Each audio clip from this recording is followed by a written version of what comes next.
দেখুন আজকে এখানে জনা ২০ মানুষজন তাদেরকে আজকে এখানে ত্রিপল ডিস্ট্রিবিউশন করা হয়েছে।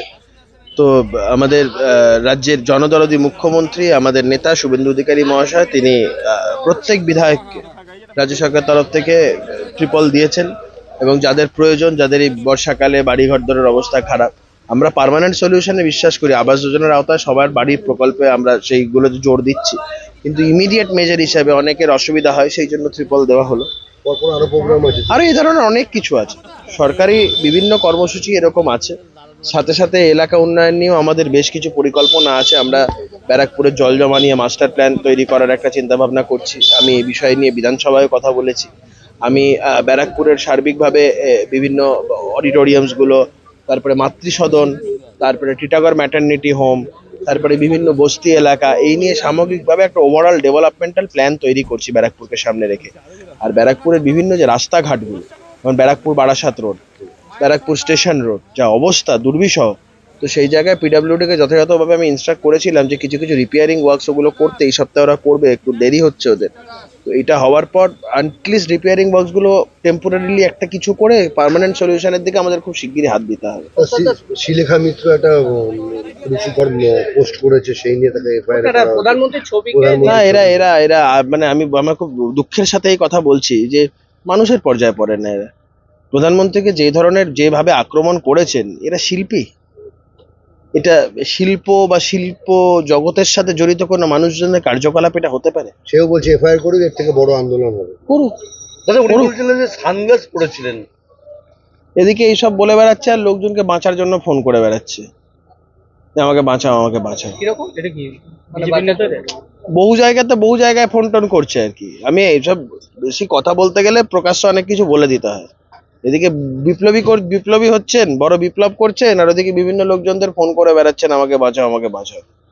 তাদেরকে বিজেপি নেতাদের যে কাকে করছে না করছে সে এখন ছেড়ে দিন, ওসব বাদ দিন, কিন্তু অনেকজনকে ফোন করে বেড়াচ্ছেন আমাকে বাঁচাও, আমাকে বাঁচাও।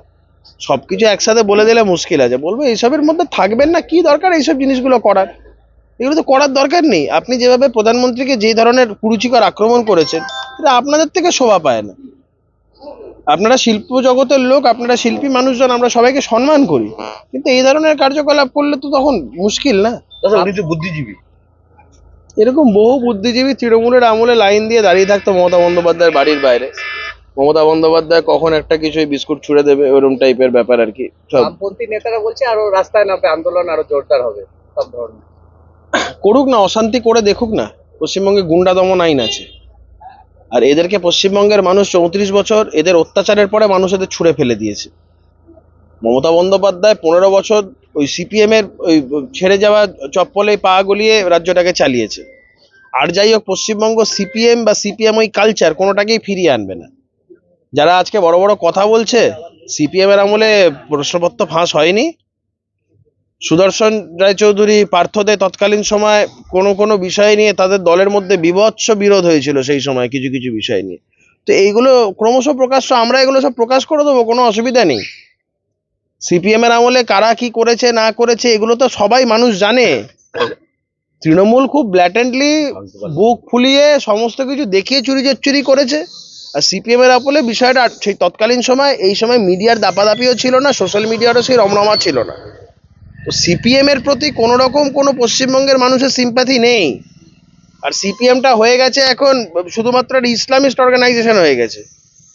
যত খিদিরপুর, মেটিয়াবুরুজ, রাজাবাজার, পার্ক সার্কাস, এই সমস্ত জায়গা থেকে লোকজন শুধু সিপিএম করছে, আর এর বাইরে কেউ সিপিএম করছে না। তো তারাই ওখানে আসছে, এসে ওখানে তাদের কি বক্তব্য ছিল, যাদের যাদের নিয়ে মিটিং মিছিল করেছে সিপিএম এর লোকজনরা সেদিনকে লাল পতাকা নিয়ে, তাদের ওখানে ম্যাক্সিমাম লোকজন তারা জানেই না নিট কি, খায় না মাথায় দেয়। তাদের শুধু একটাই বক্তব্য, মোদীকে দেশ থেকে তাড়াতে হবে, বিজেপিকে দেশ থেকে তাড়াতে হবে, এই বলে ভারতবর্ষের পতাকার উপরে তারা দাঁড়িয়ে যাচ্ছে, মোদীর ছবির উপরে দাঁড়িয়ে যাচ্ছে। কিছু কিছু বৈপ্লবিক তারা আবার মোদীজির ছবি, সেই বিপ্লবী অ্যারেস্ট হয়েছে। সিগারেট জ্বালাচ্ছে না গাঁজা জ্বালাচ্ছে ভগবান জানে। তো যাদবপুর ওরা বেশি শিক্ষিত, ওরা আবার গাঁজা টাজা বেশি খেতে ভালোবাসে প্রকাশ্যে। রাস্তার মধ্যে দাঁড়িয়ে এরা গোমাংস খেতে ভালোবাসে, এরা বেশি শিক্ষিত, আমরা অল্প শিক্ষিত, আমরা পড়াশোনা জানি না, এরাই একমাত্র পড়াশোনা করেছে পৃথিবীতে। দাওয়াই হবে ওই ককরোচ পার্টির নাম করে যারা এইসবগুলো করছেন, দাওয়াই হবে। এই সরকারের দাওয়াই ডোজ কিন্তু বড় ভয়ঙ্কর। আমরা দেশের স্বার্থ বিরোধী কোনো কিছু করতে দেবো না। দেখুন, আমি একদম স্পষ্টত বলছি, ছাত্র আন্দোলন হোক, যে কোনো আন্দোলন হোক, সরকার বিরোধী আন্দোলন হোক, আমাদের তাতে কোনো আপত্তি নেই। We believe in dissenting view. আমরা বিরোধিতা যারা করবে তাদেরও অধিকার আছে বলে এটা আমরা বিশ্বাস করি, কিন্তু বিরোধিতার নামে অরাজকতা, বিরোধিতার নামে দেশবিরোধী শক্তিদের সাথে হাত মিলিয়ে দেশকে ছোট করা, এগুলো চলতে দেওয়া হবে না।